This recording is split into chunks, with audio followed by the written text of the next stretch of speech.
How to use your iPhone as selfie timer. To get started, first of all go ahead and open up the camera application on your iPhone.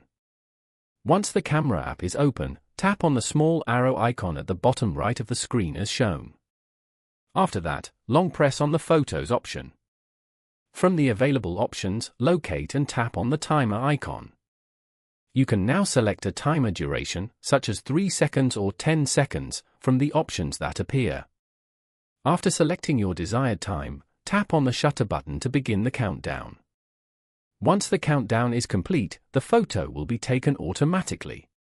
You can then tap the photo preview in the bottom corner to see your new selfie. Following these steps, you can easily use your iPhone as a selfie timer.